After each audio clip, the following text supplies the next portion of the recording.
यहां तक शिव महापुराण की कथा कहती है, अगर कोई विद्वत ब्राह्मण ने आपको बताया है कि आपके घर में पितृदोष है,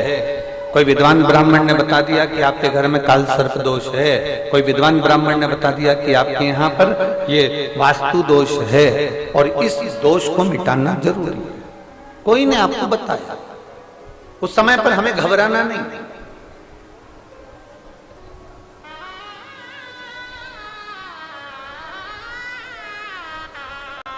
उस समय में घबराने का क्रम नहीं है। कहते हैं पीपल का जो जल झड़ता है पीपल के वृक्ष से, आप लोगों ने कभी देखा है कि नहीं देखा, वो हमको नहीं मालूम।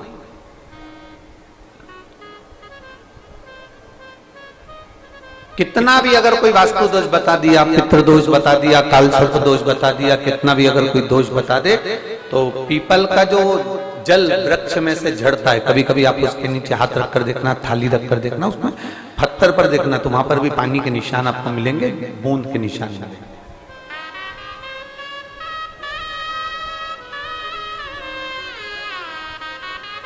मात्र उस पीपल के वृक्ष के जल की एक बिंदी,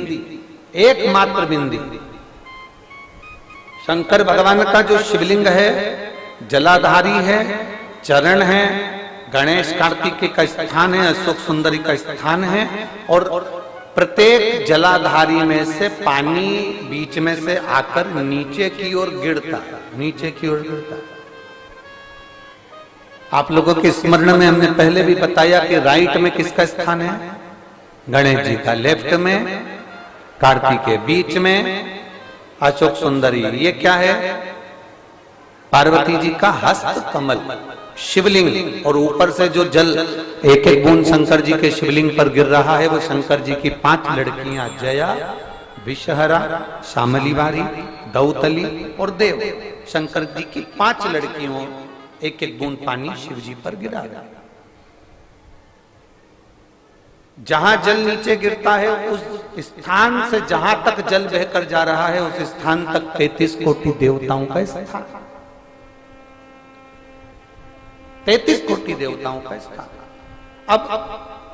जहां पानी आया, जहां नीचे गिरा, उसके बीच में जो स्थान होता है, आप लोगों ने देखा है कि नहीं देखा?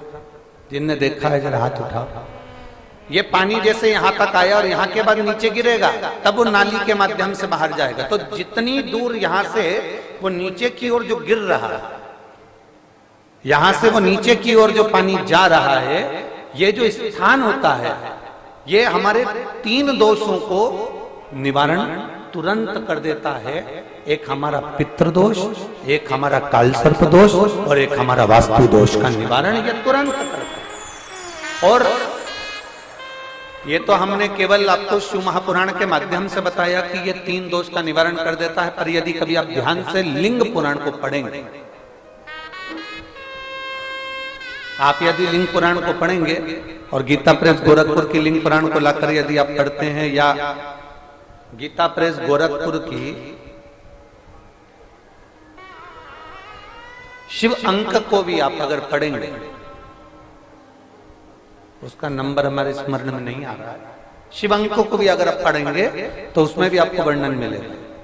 कि हम तो केवल 3 दोष का बता रहे हैं, पर हमारे शास्त्र तो यहाँ पर और भी दोषों का वर्णन कर रहे हैं। जैसे किसी ने बता दिया आपको शनि का दोष है, किसी ने बता दिया मंगल का दोष है, किसी ने बता दिया आपको केतु का दोष है, किसी ने बता दिया आपको राहु का दोष है, किसी ने आपको कह दिया कि बृहस्पति का दोष है, किसी ने कह दिया आपको ये वाला दोष है। दुनिया के जितने दोष पीपल के वृक्ष के झड़ता हुआ जल की एक बूंद का स्पर्श, भले वो सूख गई हो, उसका एक स्पर्श मात्र जहां पानी नीचे की ओर गिर रहा है, उतनी परिधि, उतनी जगह के बीच में जहां से पानी गिरता है, बस उस स्थान पर अगर वो उंगली अपना नाम और गोत्र का स्मरण कर कर भी लगा दी जाए और एक लोटा जल चढ़ा दिया जाए, तो ये जितने दुनिया के दोष हैं वो अपने आप समाप्त हो ही जाते हैं। शंकर की बोल बम का नारा है। और अच्छे से समझ लो, जरा ध्यान में आ जाए आप लोगों के, नहीं तो गलत कर बैठो तो बहुत स्मरण रखिएगा। शिवलिंग, जलाधारी, जलाधारी में से पानी बहता है, नीचे की ओर जाता है। जितना मोटा शिवलिंग की ये जलाधारी होती है, उसमें से पानी जहां नीचे गिरता है, जितनी भी मोटी हो, उसमें कहीं पर भी आप बिंदी लगा सकते। कहीं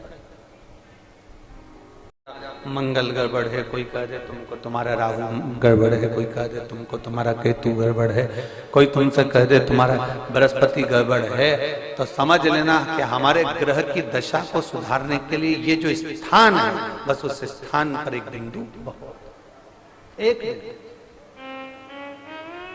अब आज के जमाने में आपने देखा होगा, जब से आप शंकर जी को जल चढ़ाना प्रारंभ करें, जब से आपने शिव महापुराण की कथा सुनना प्रारंभ करी, तब से आपने सुना होगा कि कोई भी अब ज्यादा आपको सुनने को नहीं मिलता कि वास्तु दोष हो गया, कि पितृ दोष हो गया, कि कालसर्प दोष हो गया।